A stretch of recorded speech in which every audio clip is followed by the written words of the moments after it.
para evitar ese paso de montaña que es el paso del San Gotardo, esta montaña que vamos a ver cuando nos acerquemos y sobre todo cuando salgamos del túnel. Es un túnel solamente con 2 vías,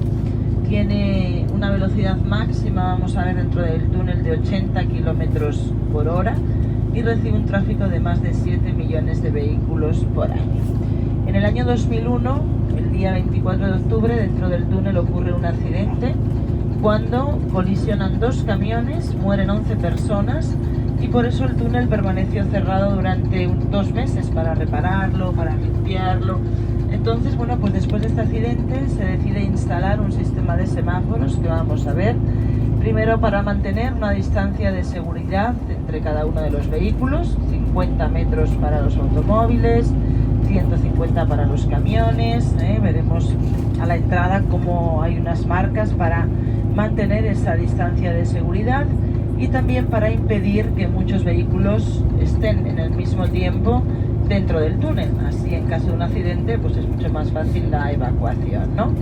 Es por eso que a veces hay grandes atascos, bueno, pues a la entrada, ¿no?, de ese túnel del San Gotardo,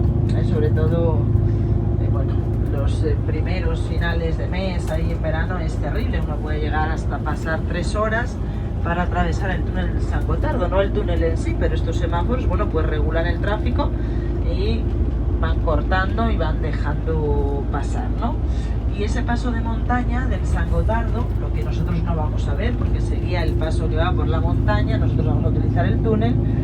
bueno, pues comenzó a ser muy utilizado ya en el siglo XIII porque, bueno,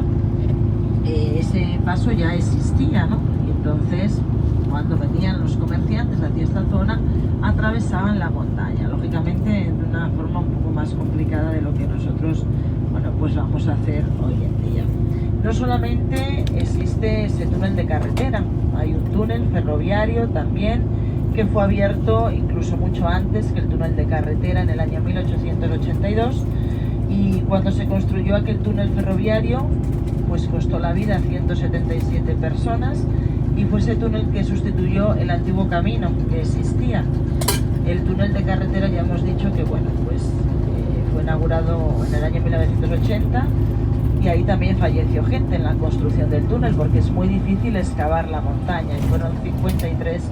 los fallecidos. El túnel ferroviario que hay ahora mismo no es el que había, no es ese de ese año que yo he dicho, 1882, sino que hace 2 o 3 años se inauguró lo que es el túnel ferroviario más largo del mundo, con 57 kilómetros de túnel. Si ustedes toman un tren de Milán a Zúrich, este túnel ha cortado la distancia en media hora, y bueno, es realmente una de las grandes obras de ingeniería. Ahora se puede venir de Zúrich a Milán en unas 3 horas, más o menos, ¿no? Entonces el nuevo túnel del San Gotardo con 57 kilómetros de túnel y un total de 153 túneles son los que se pasan para ir desde Milán a Zúrich cuando uno lo hace en tren, ¿no?